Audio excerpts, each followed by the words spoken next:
To present our next award, we welcome Jose Alvarez, the former president and CEO of the Stop and Shop and Giant Landover supermarket chains. Jose is currently a member of the faculty at Harvard Business School and serves on the boards of the TJX Companies and United Rentals. His nonprofit work includes his service as chairman of the board of the Joyce Foundation here in Chicago. Joyce's grant-making supports education, economic mobility, the environment, gun violence prevention, and justice reform in the Great Lakes region. Jose is also a trustee of Princeton University and is a founding member of the board of Daily Table. Please welcome Jose Alvarez.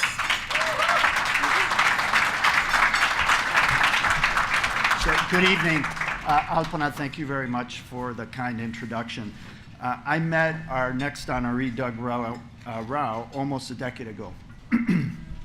At the time, Doug was in the midst of the Harvard Advanced Leadership Initiative program, and he was searching for what he was going to do after retirement from Trader Joe's.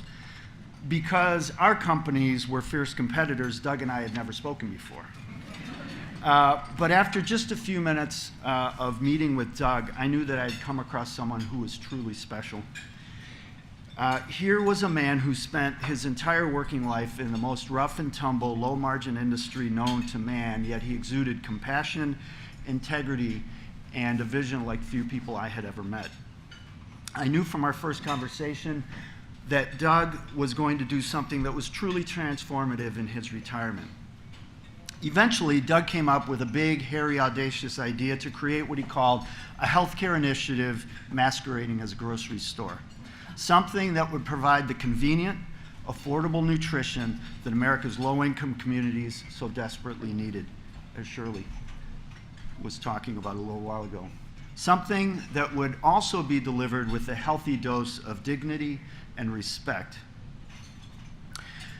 With his trademark good humor, with great humility and compassion, Doug spent the next few years in churches, community meetings, heated 501c3 meetings, status meetings with the IRS, and working sessions with the Boston Public Health Commission, developing what became Daily Table. Here's a video to tell you more. Ladies and gentlemen, my honor to introduce the great friend Doug Rauch. Thank you,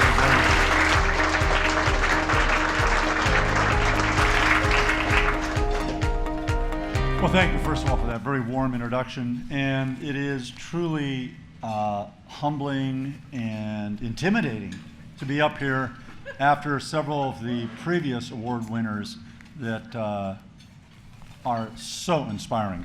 So, like the other amazing award winners, we're engaged in difficult and tough work, tackling some entrenched and systemically difficult societal challenges.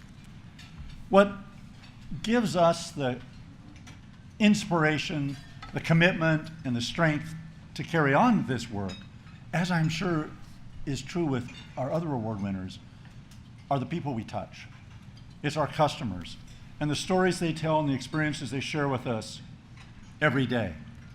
Like a customer who came in and said to us, "I've been shopping here every day since you first opened. I've now lost 75 pounds, but more importantly, I'm now off my diabetic medication and have been for a year. I've got my life back. Thank you." So another goosebump moment for me is when we had a customer come into the store for the first time, burst into tears. And when one of our team members came up, said, "Can I help you? What's wrong?" He said, "Oh my God, I can afford the foods I should be feeding my family. I can afford to give them what they need." Or finally, I share a story where I was in the store and we'd happened to have picked up at the produce market that day a pallet of blackberries, beautiful product, but they were getting ripe and they couldn't ship them to a supermarket, which, as Jose and I know from running the grocery stores, you don't want soft avocados, you want rock hard avocados if you're a grocer. And so in this case, the blackberries had about a day or two before, you wouldn't be able to sell them. But they were beautiful. They were ripe. They were ready to eat. We were selling them for 99 cents for the large double tray. And this lady looked at me and said, I have never been able to afford a blackberry in my life.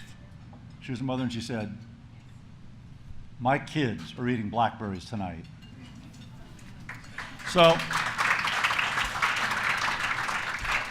I'm incredibly honored to accept this award on behalf of all the dedicated and hardworking Daily Table team members who deliver 1.2 million servings a month, to our 23,000 members that are out supporting us in the community, and particularly to our funders, partners, and suppliers who make Daily Table possible.